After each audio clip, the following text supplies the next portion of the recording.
बिस्मिल्लाह रहमान रहीम। नाजरीन, 18वीं सदी का दौर है। फ्रांस जो कि एक तरक्की याफ्ता मुल्क था और यूरोप के अंदर उसका एक अपना मुकाम और मर्तबा था, वो आहिस्ता आहिस्ता ज़वाल पजीर हुआ। निज़ाम हुकूमत कमज़ोर होता चला गया और हुकूमत पर अजारादारियाँ कायम होने लगीं। मुख्तलिफ तबकात ने गरीब के हकूक़ के ऊपर तसल्लुत कायम कर लिया और इस अवामी महरूमी की बुनियाद पर अवाम के अंदर एक नई सोच, शऊर और नई बेदारी की लहर ने जन्म लिया। अवाम गुर्बत की चक्की में पिसते चले गए, जबकि दूसरी तरफ हुक्मरान और अमीर तबका अय्याशियों में पड़ा हुआ था। इस गैर मुसावाती और गले सड़े निज़ाम से अवाम की जिंदगियां अजीरन हो चुकी थीं। फिर गरीब फ्रांस के अवाम ने इस बोसीदा निज़ाम को उठा फेंकने और उसकी जगह एक नए निज़ाम को लाने का फैसला किया। अवाम ने इस जद्दोजहद की क़यादत अपने हाथ में थाम ली और फिर तारीख ने देखा कि फ्रांस के अवाम ने किस तरह अपने हकूक़ की जंग लड़ी और फिर फ्रांस के अंदर एक नया सूरज तुलू हुआ, एक नया निज़ाम बपा हुआ, जिसे दुनिया इनकलाब फ्रांस के नाम से जानती है। नाजरीन, आप देख रहे हैं हमारी सीरीज इनकलाब आलम और उस सिलसिले में इनकलाब फ्रांस, उसके असबाब, उसके मुज़मिरात, उस पर असरअंदाज होने वाले मुख्तलिफ फैक्टर्स, अवाम के अंदर बेदारी की लहर, उनका मुनज़्ज़म होना और उनकी जद्दोजहद आगाज से लेकर इनकलाब बपा होने तक की तमाम जद्दोजहद मरहलावार आज हम अपनी इस डॉक्यूमेंट्री में आपके सामने पेश करेंगे। अगर ये वीडियो आपको पसंद आ रही है तो इसको लाइक कीजिए, शेयर कीजिए और मज़ीद मालूमाती वीडियोज़ हासिल करने के लिए चैनल को सब्सक्राइब कर लीजिए और बेल आइकन को दबाइए। बादशाहत का दौर था। फ्रांस यूरोप का एक इंतहाई अहम और मौसर मुल्क था। इसकी कुल आबादी 2.5 करोड़ थी। फ्रांस एक ज़रई मुल्क था। 90% आबादी देहातों जबकि 10% शहरों में आबाद थी। फ्रांस की कुल आबादी में 5 लाख उमरा, 1 लाख पादरी या मजहबी पेशवा और तकरीबन 2 करोड़ अवाम थे। मुल्क पर बादशाहत कायम थी, मगर एक पार्लियामेंट के ज़रिए कंट्रोल जमहूरियत भी रखी गई थी। मुख्तलिफ इलाकों में मुकामी असम्बलियाँ जबकि मरकज़ पर पार्लियामेंट का वजूद था। मुल्की नज़्म व नस्क और फैसलों पर उमरा और मजहबी रहनुमाओं यानी पादरियों की अजारादारी। उमरा और पादरियों की आबादी का तनासब 3% था, जबकि अवाम का तनासब 97% था। मगर पार्लियामेंट में अक़लियत को अक्सरियत की निस्बत ज़्यादा नुमाइंदगी दी गई थी। मरकज़ी पार्लियामेंट के 3 हिस्से थे: कलीसा, उमरा और अवाम।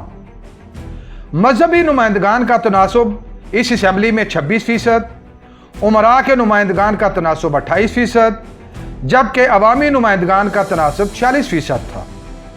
इस तरह उमरा और पादरियों को मिलाकर इनका तनासब असम्बली के अंदर 54% बन जाता था, जबकि अवाम का तनासब 40% था।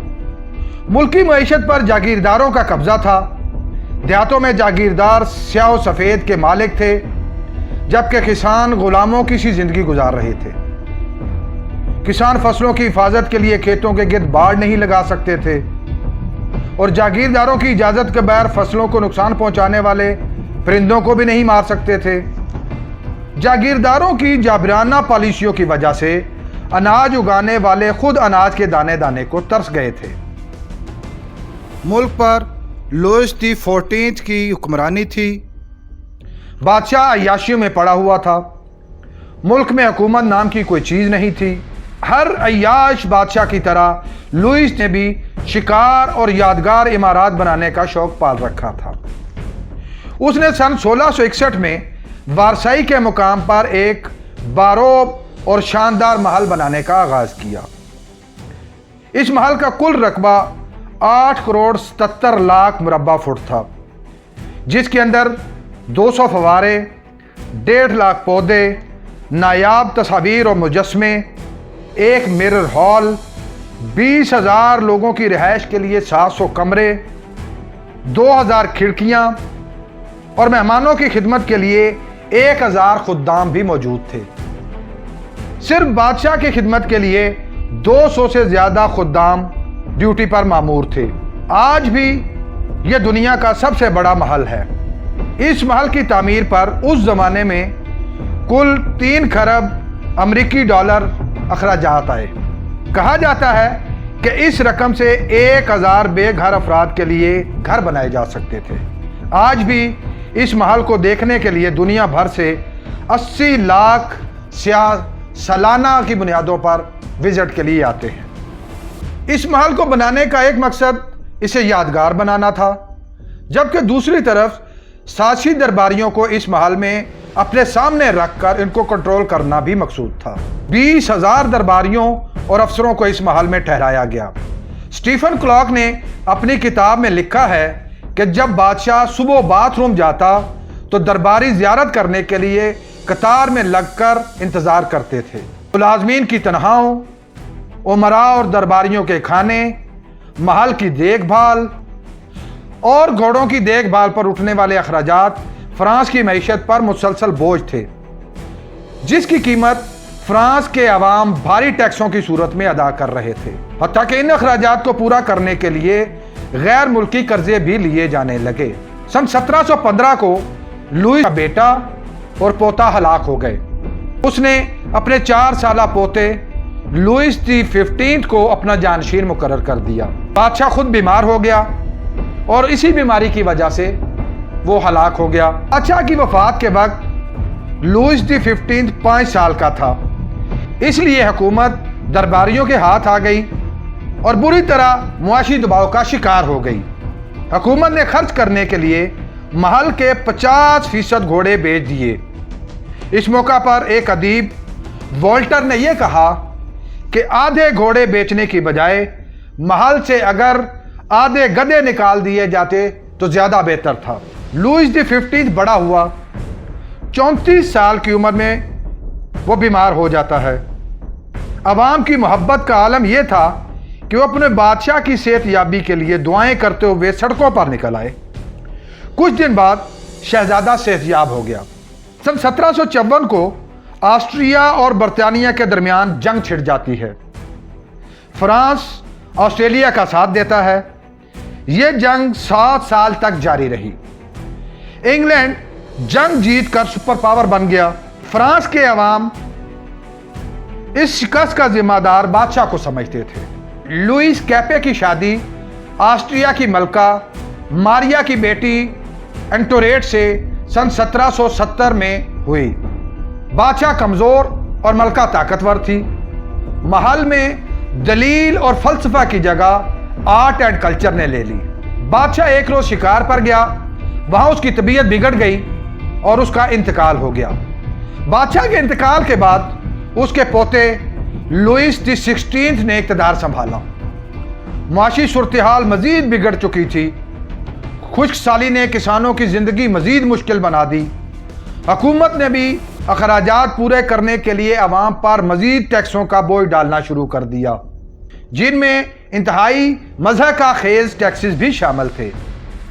मसलन सॉल्ट टैक्स, जो कि नमक की खरीदारी पर लगाया जाता था, जबकि एक दूसरा टैक्स जिसे तिल्ला टैक्स यानी साफ कपड़े पहनने और बनने संवरने पर भी टैक्स अदा करना पड़ता था। और जाहिर सी बात है, लोग टैक्स बचाने के लिए बनने संवरने और नए कपड़े पहनने से भी गुरेज करने लगे। जबकि दूसरी तरफ मलका की जिंदगी इंतहाई शहाना थी। मलका कीमती लिबास, फैशन, कीमती और नादर ज़ेवरात और जुए की आदी थी। मलका और बादशाह के ताल्लुकात भी कशीदा रहने लगे।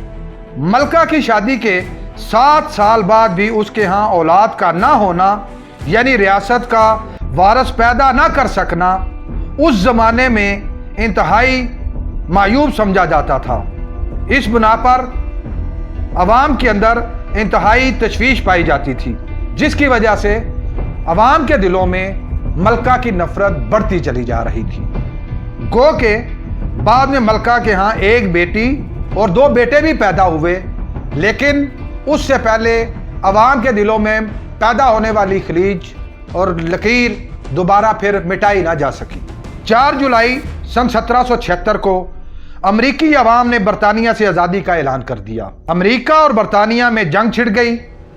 لوئس دی 16 گزشتہ 7 سالہ جنگ میں فرانس کی شکست کا بدلہ لینے کے لیے میدان میں آ گیا اور امریکہ کا بھرپور ساتھ دیا۔